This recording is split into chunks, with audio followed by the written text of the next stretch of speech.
நாமக்கல் அருகே போலீசார் மிரட்டியதாக கூறி இளைஞர் தற்கொலை செய்து கொண்ட விவகாரம் தொடர்பாக சம்பந்தப்பட்ட பயிற்சி துணை காவல் ஆய்வாளர் மோகன் பணியிடை நீக்கம் செய்து நாமக்கல் மாவட்ட காவல் கண்காணிப்பாளர் ராஜேஷ் கண்ணன் உத்தரவு பிறப்பித்துள்ளதை அண்மை செய்தியாக பார்த்து வருகிறோம். கூடுதல் விவரங்களை செய்தியாளர் பிருத்திவிராஜ் வழங்க கேட்கலாம். வணக்கம் பிருத்திவிராஜ், கூடுதல் விவரங்கள்.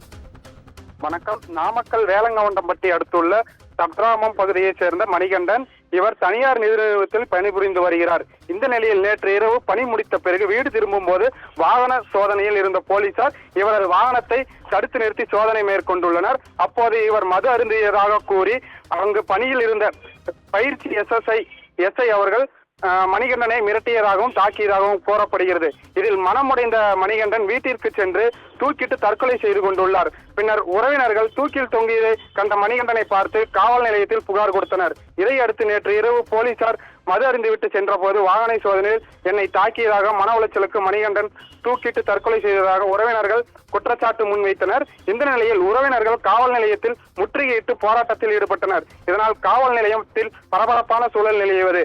பின்னர் சம்பவ இடத்திற்கு மாவட்ட காவல் கண்காணிப்பாளர் ராஜேஷ் கண்ணன் வந்து விசாரணை மேற்கொண்ட போது அப்போது பயிற்சி எஸ்ஐ மணிகண்டன் தாக்கியதாக கூறப்படும் நிலையில் அவரை தற்போது மாவட்ட காவல் கண்காணிப்பாளர் பணியிடம் நீக்கம் செய்து உத்தரவிட்டுள்ளார்.